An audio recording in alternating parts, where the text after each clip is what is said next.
ఇదైతే breaking news అని చెప్పాలులా. ఎందుకంటే రంగారెడ్డి జిల్లా మన అందరికీ ఎరికే కదా. అక్కడ ఉన్నటువంటి కోహెడ్లనైతే ఉద్రిక్తత వాతావరణం అయితే చోటు చేసుకున్నదులా.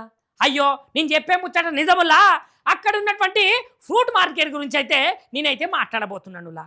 ఇక వివరాలకు పోతే రైతుల మీదనైతే ఇరుచుకుపడి ఏకంగా దాడే చేసి లాక్కెళ్ళిపోయారులా పోలీసులు. మరి రేవంత్ రెడ్డి సార్ ప్రభుత్వం అయితే ఆ మార్కెట్ను మొత్తానికే కబ్జా చేయాలనో మరి లాక్కోవాలనో అనే ప్రయత్నంలో ఉన్నదట. ఇక రైతులందరూ ఆడికి పోయి ధర్నాలు చేసుకుంటా ఉండేసరికి ఆ మార్కెట్ కూలీ లెవెల్ అయితే వాళ్ళైతే ఉండి ధర్నాలు చేసేసరికి పోలీసులు అయితే ఆడి నుంచి తీసుకుపోయే ప్రయత్నమే చేసిరట. ఇక పండ్ల మార్కెట్ కొరకైతే గతంలో సేకరించినటువంటి భూమి వివాదం ముచ్చట్నే ఇది. అయితే సేకరించిన భూములను అయితే పక్కకు పెట్టి మళ్ళీ రైతుల భూముల దగ్గరికి వచ్చి అవి కూడా లాక్కునే ప్రయత్నమే చేస్తున్నదట ఈ గవర్నమెంట్, ఈ ప్రభుత్వము. ఇక ఇట్లా చేసేసరికి అయితే వాళ్ళు ఊకుంటారా చెప్పుర్రి.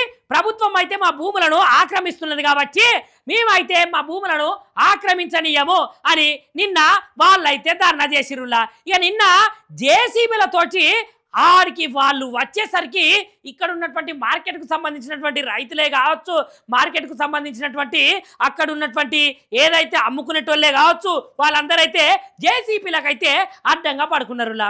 ఇక రైతులు దీంతో అయితే తెల్లవారుజాము వరకైతే ఒక్కసారి అక్కడ ఉన్నటువంటి రైతులైతే చుట్టుముట్టిరులా. చుట్టుముట్టేసరికి పోలీసులు అయితే ఆడికి వచ్చి వాళ్ళనైతే గొర్ర ఈడ్చుకొని దాంట్లో వేసుకొని లోపలికి తీసుకుపోయి అరెస్ట్ చేసిరటనులా. ఇక ఇదేమైనా న్యాయమా చెప్పుర్రి. వాళ్ళ భూమిలో ఆక్రమించొద్దు అని అనేసరికి ఏకంగా వాళ్ళనే తీసుకొని పోయారట.